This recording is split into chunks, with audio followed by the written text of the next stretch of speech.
Hello guys, and welcome to another video, and this one is about the new Gran Turismo movie, but it's actually about the time trial challenge in GT7, featuring the Nissan GT-R Nismo used in the movie. You can actually see it on a couple of shots, and we need to do this one at Red Bull Ring to get 2 million credits. So the lap time now for getting this gold medal is 1:30.8, and I think it should go down to like a 30.5, which shouldn't be that hard to get. So the first thing that I always do is check out the leader's lap time, but this time I actually wanted to give myself a little bit of a challenge.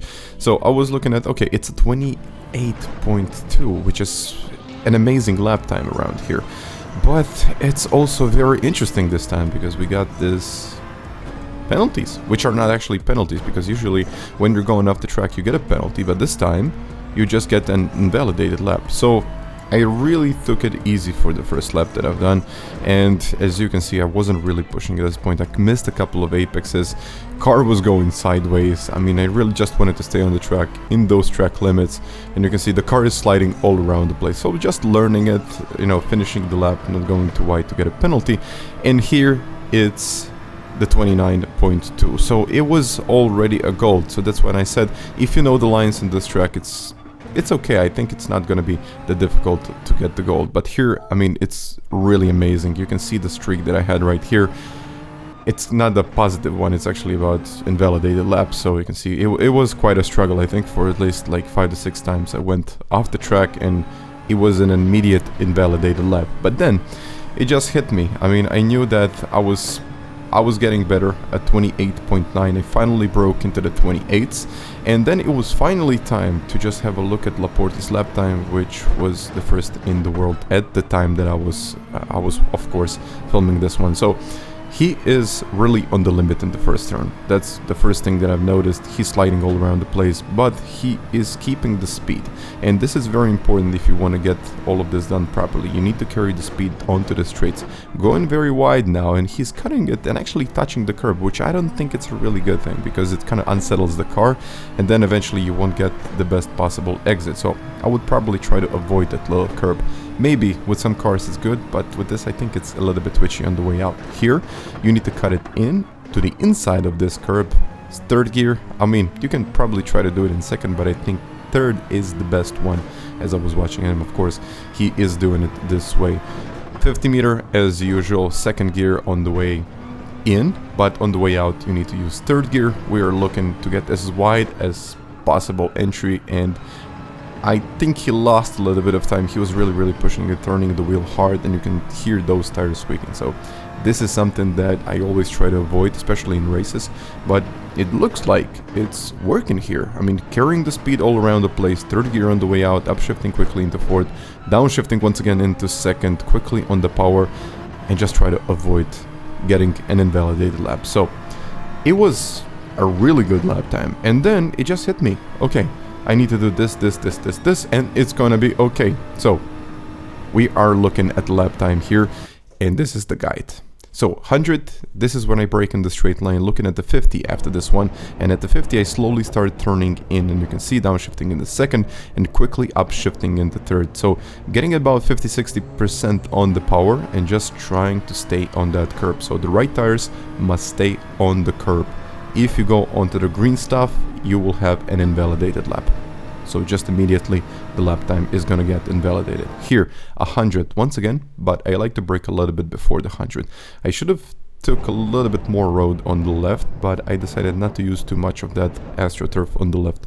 It kind of unsettles the car, and that really gets the best possible acceleration. Here, I think this one was the best that I've got.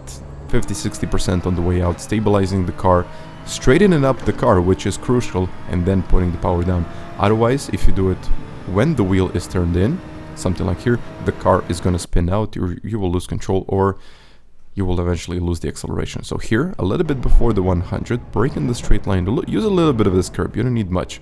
First gear and third gear on the way out. You can see I'm trying to get to the inside of this curb, really didn't get it quite 100% right. It was okay, but I guess there is always going to be something that you want to fix, or something that you really want to get better. So here, it's the 50 meter sign, and I like to brake and turn at the same time. So If you brake and then start to turn, this will not be okay. You need to brake and turn at the same time, and in the middle of the corner, start putting the power down, but up to 85-90%. I know it's hard, but it's the only way to keep the car on the track. Here, okay, this one is crucial because you can really lose a lot of time like I did here. You need to get to the inside of this curb if you want to get the perfect amount of rotation. Once again, quickly on the power as soon as you touch the curb, but if you touch it too much, you will eventually spin the rear wheels and you will lose control of the car, so be careful about that. Here we're looking at the boot on the left. This is usually where the marshals stand. I'm not sure why they're not here, maybe taking a day off.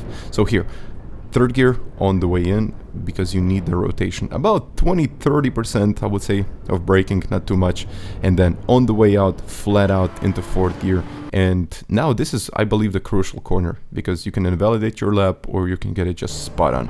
A little bit before that kind of transition to the green stuff, and as I get into the turn, I like to let go off the brakes to carry more speed on the way out. I hit the brakes too hard, and I know it.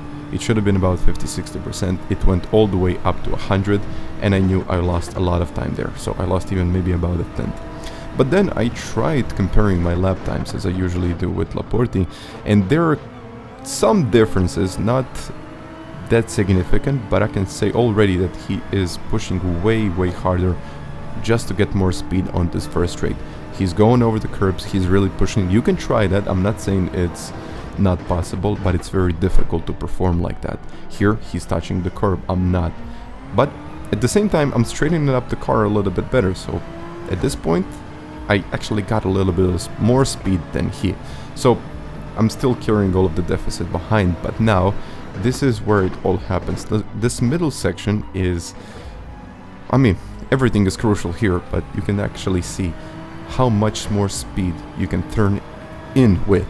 So it's one of the very simple concepts about just letting the car go through the turn. I was too long on the brakes, I stopped the car, especially here, and you can see that he just pulls away. He's touching the curb, I'm not.